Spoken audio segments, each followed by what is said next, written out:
कहते हैं कि जो खानदानी रईस हैं उनके मिजाज नर्म देखे। जो खानदानी रईस हैं उनके मिजाज नर्म देखे। तुम्हारा लहजा बता रहा है कि तुम्हारी दौलत नई नई है। नमस्कार दोस्तों, मैं हूं अजीत कुमार सचान और आप देख रहे हैं समाज के रिवाज। दोस्तों, इस बात का आज के समय में एक विश्वव्यापी उदाहरण है बागेश्वर धाम के स्टेशन मास्टर आदरणीय श्री धीरेन्द्रनाथ शास्त्री जी। देखिए, जो शास्त्री जी के भक्त हों, अगर वो वीडियो देख रहे हो तो क्षमा करें, ये हमें जो लगा हम वो बोल रहे हैं। शास्त्री जी की भी बात बात में, बात बात के वाक्य वाक्य में, वाक्य वाक्य के शब्द शब्द में और शब्द शब्द के वर्ण वर्ण में इस बात की झलक मिलती है कि तुम्हारी दौलत नई नई है। खैर, आज 26 जनवरी का सबसे लेटेस्ट उदाहरण, जैसा कि आप लोग जानते हैं कि हमारा स्टेशन एक रोड साइड स्टेशन है। यहां पर रोजमर्रा की या जरूरत की चीजें आसानी से नहीं मिलती हैं। आज ध्वजारोहण के उपरांत हमें मिष्ठान वितरण करना था। इसके लिए बूंदी को चुना गया।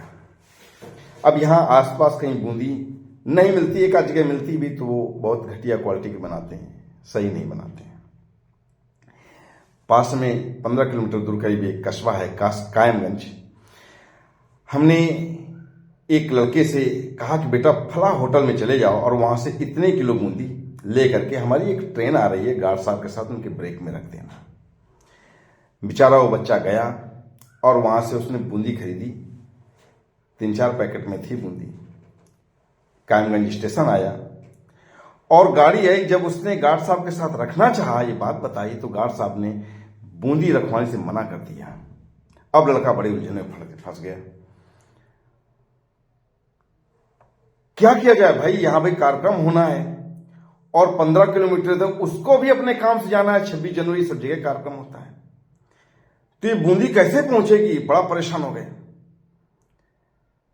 उसको परेशानी में देखकर गार्ड साहब के ब्रेक के ठीक पीछे एक प्राइवेट व्यक्ति खड़ा था। उस लड़के से कहा कि बेटा अगर बुरा ना मानो और कोई दिक्कत ना हो तो हमको दे दो, हम लेते जाएंगे। और वहां बड़े बाबू से बोल दीजिए कि वो पीछे किसी को भेज दे, ले लें आके। लड़के ने उस प्राइवेट व्यक्ति से, जो अनजान था, अपरिचित था पूरी तरह से, उस पर भरोसा किया और उसको सारे पैकेट पकड़ा दिए और फोन करके हमें पूरी बात बताई। हमें सुन के बड़ा दुख हुआ कि यार, हम लोग दूसरों के काम आते हैं और रेल जो अपना ही परिवार है, गार्ड जो भी हैं इसी परिवार के हिस्से हैं। हमने कितने कॉन्फिडेंस से कह दिया था उस लड़के से कि ब्रेक में गार्ड साहब के साथ रख देना, हम यहां पर उतार लेंगे। बड़ी आसानी से सारा काम हो जाना था, लेकिन गार्ड साहब ने रखने से मना कर दिया, यानी कि उन्होंने पूरी तरह से मुसीबत में डाल दिया।